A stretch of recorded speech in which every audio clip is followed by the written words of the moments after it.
আপনি দেখছেন news now, আমরা জানি কোনটা খবর। নিয়মিত স্কেলের পদে নিযুক্ত হওয়ার পর 5 বছর স্থির বেতনে থাকা অসাংবিধানিক। অবিলম্বে এই ক্ষেত্রে 9% সুদসহ বাকি অর্থ 2 মাসের মধ্যে প্রদান করতে হবে কর্মচারীদের। এছাড়া চাকুরি জীবনের প্রথম দিন থেকে নিয়মিত স্কেল প্রদান করতে হবে। ত্রিপুরা উচ্চ আদালতের এই রায়কে অবিলম্বে কার্যকরের দাবি করল ত্রিপুরা প্রদেশ কংগ্রেস। শুধুমাত্র কর্মচারীদের নয়, পেনশন প্রাপকদের ক্ষেত্রেও আদালতের রায় অনুযায়ী তাদের পেনশন পুনর্নির্ধারণ করার দাবি জানিয়েছে কংগ্রেস। বৃহস্পতিবার সাংবাদিক সম্মেলন করে এই দাবি জানালো কংগ্রেস।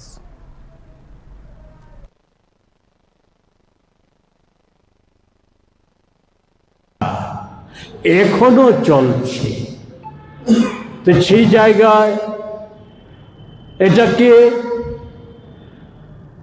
তো আগেই বলেছি যেটা একটা অসাংবিধানিক এবং একেবারে অন্যায়।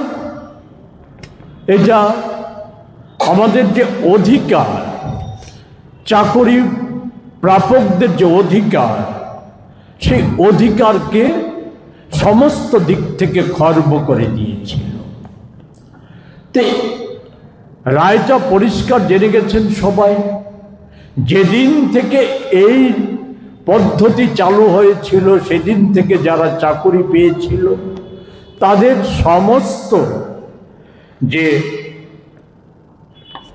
বকেয়া টাকা নমনলি ফিক্সেশন করে নিয়মিত বেতন ও তার সাথে 9% সুদ যুক্ত করে 2 মাসের মধ্যে মিটিয়ে দেওয়া, এবং পেনশনে যারা অবসরে চলে গেছেন তাদেরকেও সেই হিসাব মোতাবেক পেনশন পুনর্নির্ধারিত করার রায় হাইকোর্ট দিয়ে